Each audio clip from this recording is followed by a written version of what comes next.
브랜드 구성 요소 1. 자, 그러면 브랜드 역할을 우리가 좀 살펴봤는데 브랜드의 구성 요소는 어떻게 됩니까? 예, 구성 요소 이제 지금서부터 딱 저하고 천천히 살펴보도록 하겠습니다. 근데 구성 요소를 살펴보기 전에 명언 하나 또 말씀을 드리도록 하겠습니다. 제품은 공장에서 만들어지는 것이지만 브랜드는 어디에서요? 맞습니다. 고객의 마음에서 만들어지는 것이 바로 브랜드입니다. 그 단순한 제품이라고 생각하면 안 된다라는 것이죠. 그러면 그럼 브랜드를 만드는 데 있어서 제일 중요한 거 무엇일까요, 여러분?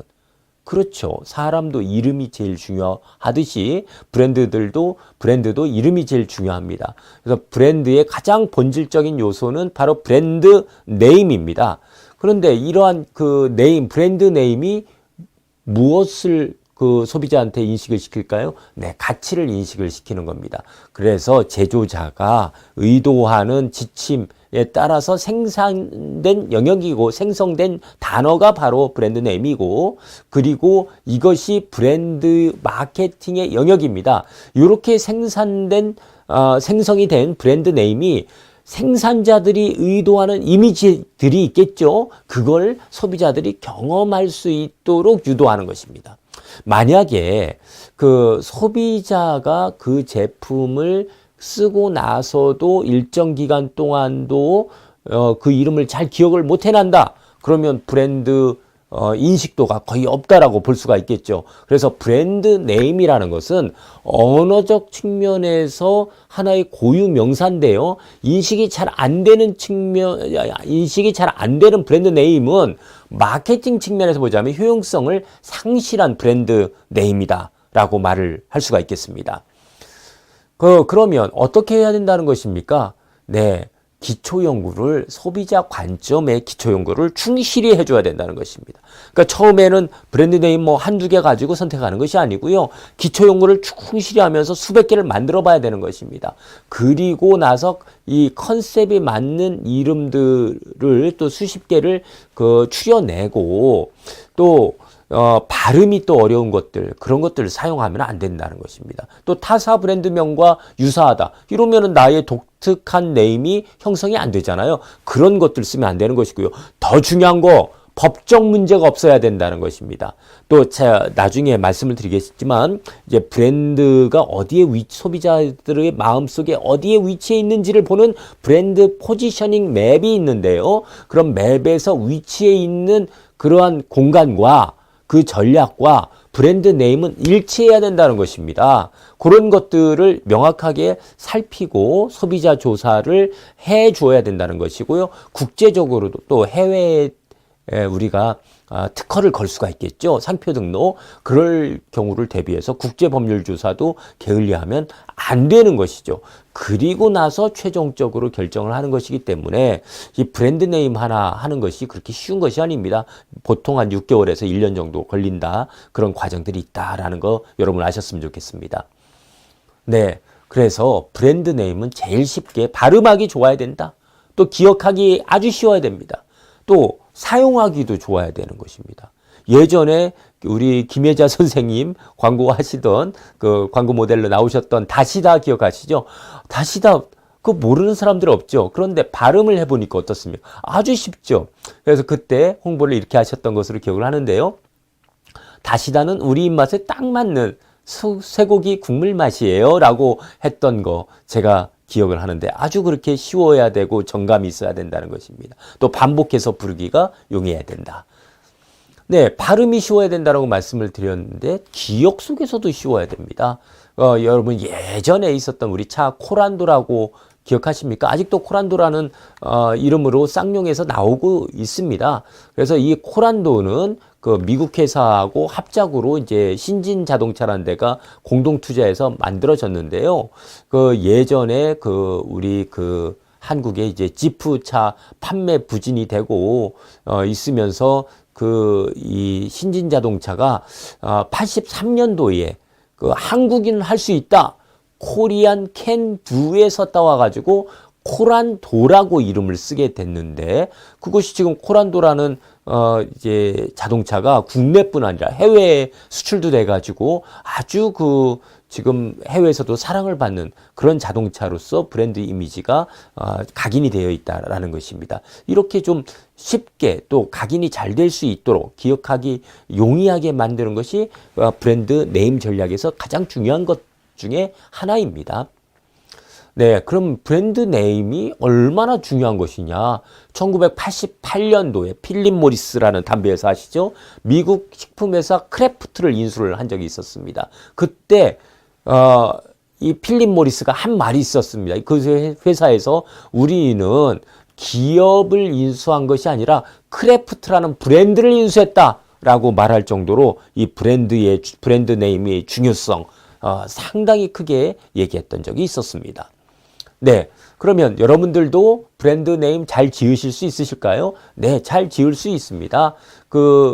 예전에 여러분 맥주 좋아하시는 분들 많으실 텐데 예전에 오비 맥주라는 것이 1위 브랜드였습니다. 그런데 그 1위 브랜드인 오비 맥주를 싹 한꺼번에 밀어낸 사건이 있었는데 지하 100m에서 끌어올린 안반수, 홍천에 있습니다. 강원도 홍천에. 거기에서의 안반수로 만든 맥주, 하이트 맥주라고 하는 경쾌한 그러한 성격을 브랜드 네임에 담은 그 맥주가 나옴으로 인해서 맥주업계의 지각 변동이 일어났습니다. 그 오비 맥주가 2위로 밀려나고 바로 하이트 맥주가 1위로 등극하는 그런 사건이 벌어졌던 것이죠. 네, 그렇게 하이트 맥주처럼 발음하기도 좋고 듣기도 좋아야 됩니다. 오랜 뮤지컬의 대명사, 또 영화로도 나왔던 맘마미아 기억하시죠? 아주 단순하면서도 리듬감이 살아있어서 발음하기가 아주 좋았던 것이죠. 그리고 브랜드 네임은 써놨을 때도 보기가 좋아야 됩니다. 그래서 브랜드는 청각적인 요소, 시각적인 요소가 다 조화로워야 됩니다. 그 카드의 브랜드로 유명한 비자 카드. 이거 시각적 효과, 이거 딱 비자라는 것을 봤을 때 이거 비자를 모르는 사람들은 아무도 없습니다. 그리고 이제 시각적으로 아주 잘 조화롭게 보이기 위해서 이제 비자 카드 1대 2대 3 정도의 비율로 안정감 있게 구성해 놓은 브랜드 네임, 우리가 다 알고 있는 브랜드인 거죠. 네. 그리고 상품의 특성을 잘 살려야 됩니다. 이 상품하고 브랜드 네임이 동떨어져 있다. 이걸 누가 신뢰하겠습니까? 여러분 초코파이를 생각을 해보시면 잘 아시죠? 상품의 속성 거기에 초코파이 포장지에 새겨진 빵의 이미지와 초코파이라는 이름은 어떻습니까? 너무나 잘 어울리는 거죠. 그래서 그런 것들을 이런 초코파이라는 이름을 붙여놓고 나서 사람들한테 어떤 이미지를 주고 싶은 거죠? 네, 초코파이가 이렇게 맛있게 생겼다. 그런데 생긴 이미지로도 그렇지만 이름으로도 초코파이, 맛있는 듯한 그런 환상을 불러일으키는 거죠. 그래야 브랜드 네임으로서의 효율성이 높아진다는 것입니다. 그래서 이런 상품의 특성이 구체적일수록 브랜드 확장성이 좀 떨어지는 단점이 있긴 한데요. 자, 초코파이를 다시 한번 생각을 해보시면, 네, 이 초코파이 오리온의 초코파이 그거 초코파이라는 거에서 사람들은 뭔가 좀 따뜻한 예전에 선물로 받던 그러한 것들도 느끼고, 이 초코파이라는 것이 아주 국민 브랜드로서 사랑받는 데 있어서의 브랜드 네임을 너무 잘 지어 놓은 그런 사례다라는 말씀이죠. 네. 그리고 브랜드 네임은 누구의 기호와 일치해야 될까요? 네. 내가 타겟팅하는 고객들의 기호와 일치해야 된다.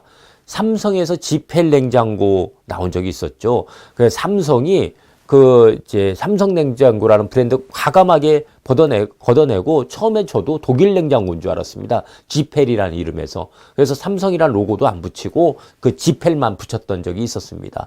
그리고 대우건설이 94년도에 고급 아파트, 또 이제 환경의 개념을 넣은 자연과 함께 건강한 생활을 할 수 있다라는 의미를 담은 아파트 푸르지오 탄생시켜서 지금 푸르지오가 국내에서 1위를 오랫동안 차지하고 있었죠.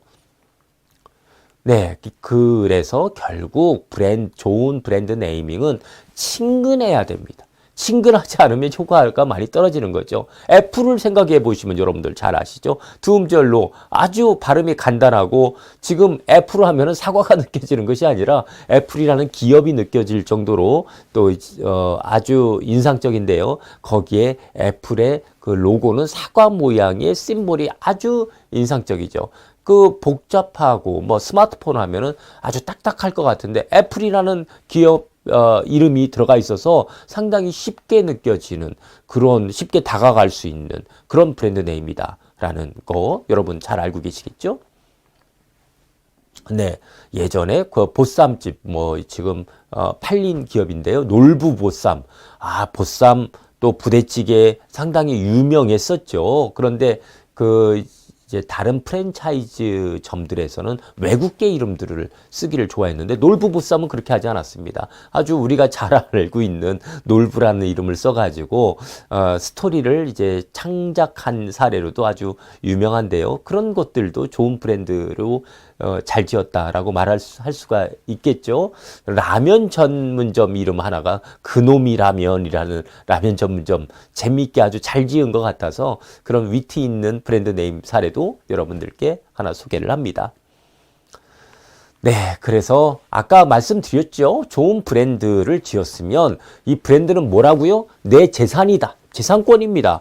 그럼 어떻게 해야 될까요? 법적 보호를 받을 수 있도록 조치를 취해줘야 되는 거고 상표 등록 당연히 해야 되는 거죠. 지속적으로 브랜드 관리, 여러분 재산이라면 늘 재산 관리 하시잖아요. 똑같습니다. 브랜드도 지속적인 관리를 해줘야 됩니다. 그렇게 해줄 때 그 브랜드는 더 생명력이 살아난다. 그 예전에 그 소니 아시죠? 소니의 카세트 플레이어에 대해서 오스트리아 대법원이 브랜드 상실 판결을 한번 내린 적이 있었는데요. 왜냐하면 독일 사전에서 워크맨이라는 것이 휴대용 카세트 플레이어를 지칭하는 일반 명칭을 기재를 했는데 소니가 정정해 줄 것을 요구하지 않았다. 라고 해가지고 그 소니의 카세트 플레이어에 대해서 상표권 상실 판결을 내렸습니다. 이것은 브랜드 관리를 잘 하지 않은 사례인 것이죠.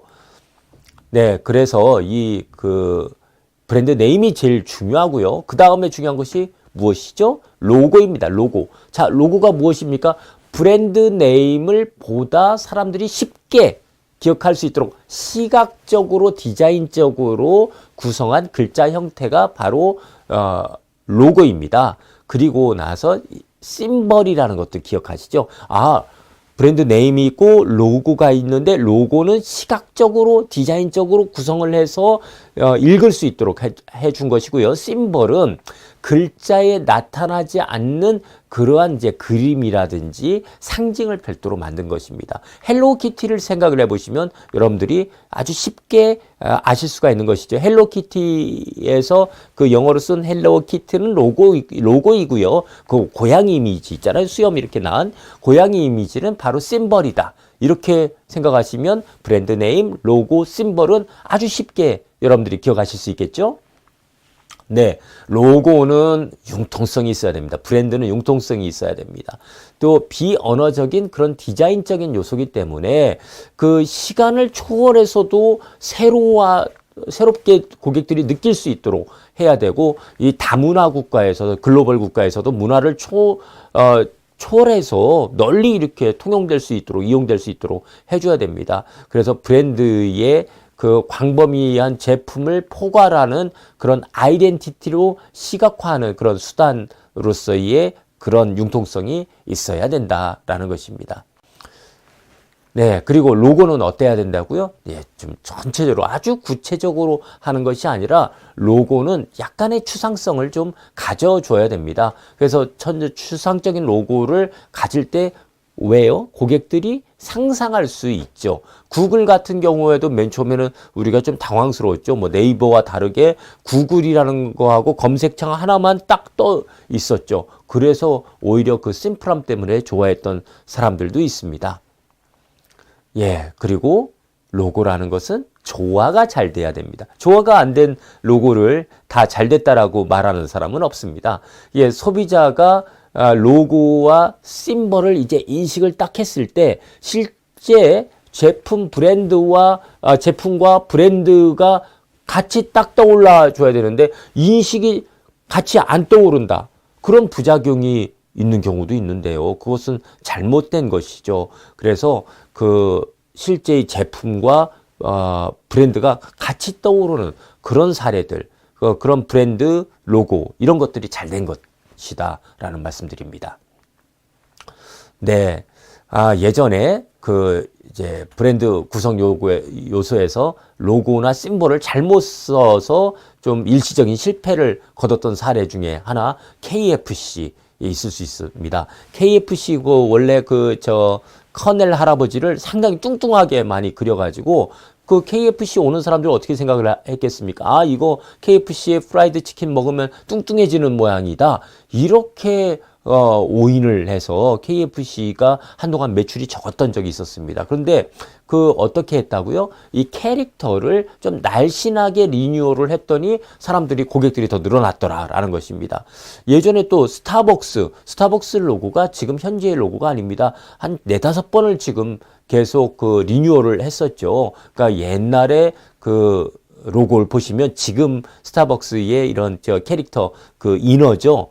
이 인어공주의 캐릭터와는 상당히 다른 그러한 이미지였었습니다. 그래서 시대나 트렌드의 변화에 따라서 지속적으로 리뉴얼을 해주는 것이 아주 중요하다라는 것입니다.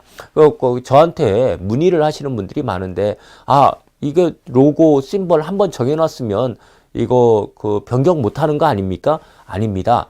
고객 가치가 무엇이냐라는 것을 보셔야 되고 또 시대가 변했을 때는 때로는 리뉴얼이 더 장수 브랜드로 가는 그런 조건의 하나가 될 수도 있다. 그런 리뉴얼 전략이 더 잘 먹힐 수도 있다라는 것을 말씀을 드립니다.